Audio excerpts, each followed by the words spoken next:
Hi, my name is MB. I research wildlife and farmland as a climate solution for my PhD, and here's how I got here.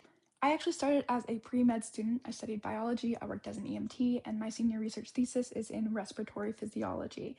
But I also wanted to help the planet, and so I studied abroad in Tanzania and I learned about wildlife. And I got jobs after college with wildlife. I researched manatees, I researched orangutans for different wildlife projects. And then I realized that for me, what I cared about was the systemic issues that were causing wildlife to be endangered and imperiled in the first place, and that if I studied them as much as I did and cared about them as much as I did, that I really needed to address the bigger problems. And so I did a master's in conservation medicine.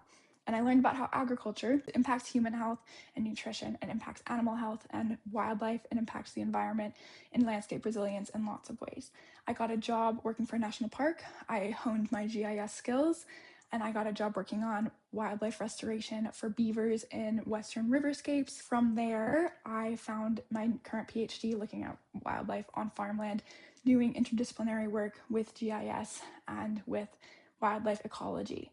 I also took about a year, broke it up in different seasons. I worked at a surf hostel, I worked at a ski resort, I worked for a fly fishing company, I lived in a van. It took me a long time of trying out different things to realize that what I wanted to do was work on solutions that would impact all three things: humans, wildlife, and environment. And that's how I landed where I am. Let me know if you have any questions because I'd love to talk about this. I'd also recommend checking out the Dig and Do Good page. They're showcasing lots of different types of careers within agronomy, crop science, and soil science. And I think you'll be surprised with the amount of variety within that if you're looking to make an impact on humans, animals, and the environment.